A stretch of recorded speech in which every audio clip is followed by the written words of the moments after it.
Alright, hello and welcome to my YouTube channel. And in this video, we'll be looking at some common mistakes students make in mathematics exams and the right way to go about it.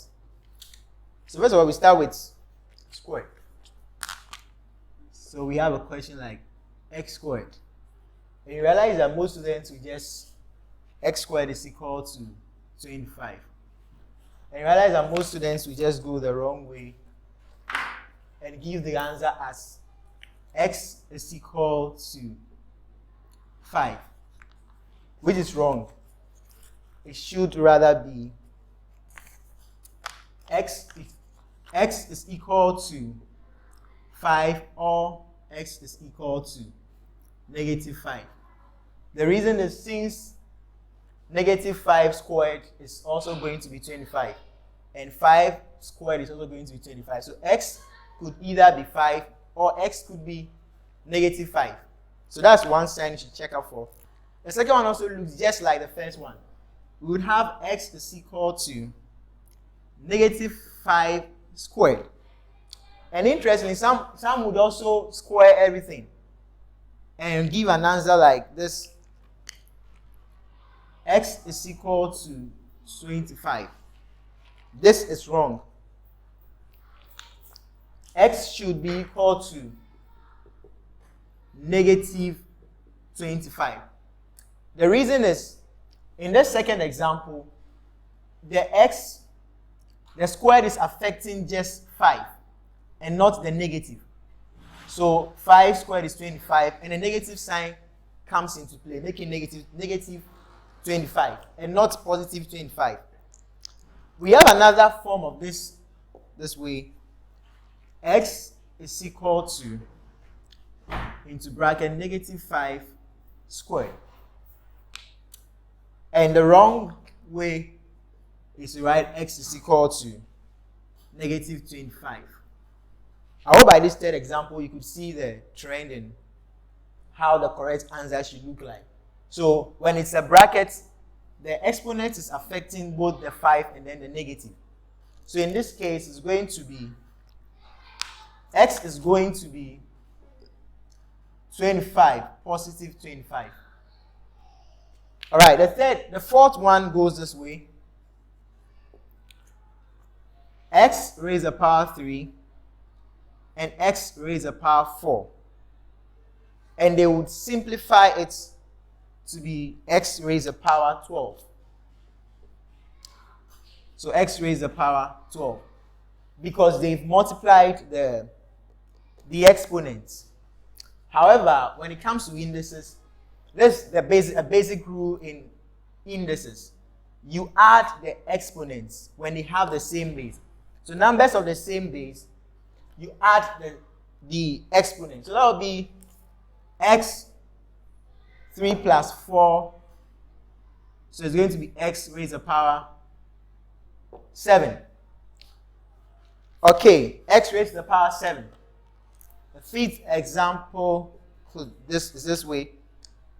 X minus 3 plus a. When we have this, some people just quickly go ahead and expand the brackets. So they have something like x minus 3 plus a.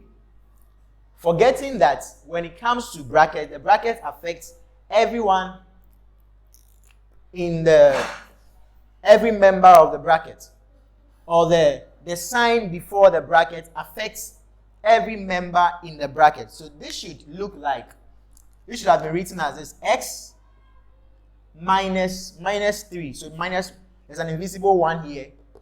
So minus 1 times 3 give you -3, and minus 1 times a, that will give you -a. So this should be the right, x minus 3 minus a should be the right one. The sixth example, you have x squared raised to the power 4, or brackets raised to the power 4. And they still apply the wrong rule and write x raised to the power 6, and they just add. But when it's brackets, they are supposed to multiply. when it's a bracket, you are supposed to multiply. We would have this.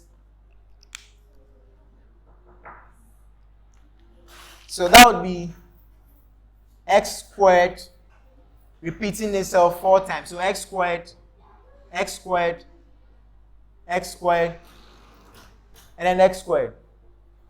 Alright, so we'd have plus 2, 4, 6, and 8. So this should be x raised to the power 8, s raised to the power 8, and not x raised to the power 6. We have the 7th example. That would be x plus y all squared. And the wrong way most people go about this would be x squared plus y squared, which shouldn't be the case. When it's brackets, everything is the square affects, or the bracket is going to repeat itself twice. That would be this way: x plus y, and then x plus y. And we multiply accordingly, and we're going to have x squared plus xy plus xy plus y squared. So that will be x squared plus 2xy plus y squared. Okay, we go to the 8th one. And that's by writing xy. And some people will just go about this and write x times y, which shouldn't be the case.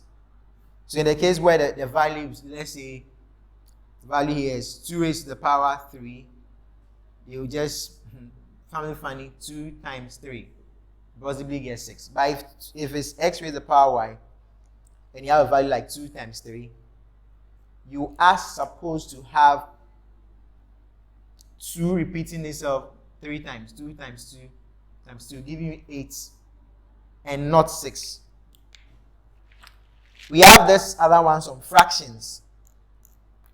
So the 9th and the 10th are going to be on fractions. You have 2x plus 5 all over x plus 5. And most students will just cancel the x plus 5 denominator and then the numerator. And interestingly have 2. So they just solved it this way: x plus 5 all over x plus 5. And just canceled this. And then they have their final answer to be 2. Which shouldn't be the case.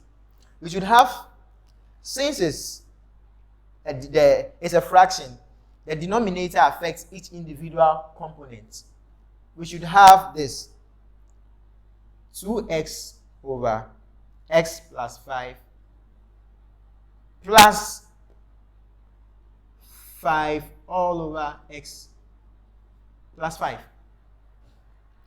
And the last one, quite similar to the number 9, we have this. We have 2x squared plus 5x all over 5x. And usually, just like the first, they would just cancel out this 2x squared plus 5x all over 5x and cancel out this and be left with 2x squared, which shouldn't be the case. Now, this question, the answer should be, so number 10.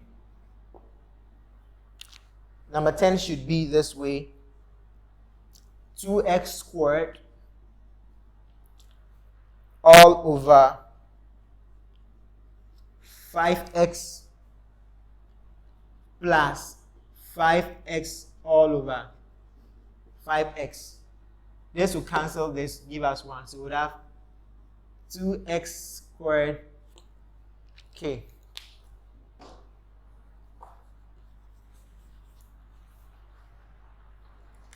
Would have 2x squared all over 5x plus 1 as our final answer. So these are some common examples of mistakes students usually make and how to go about it. Make sure you pay attention to details in your exams. All the best.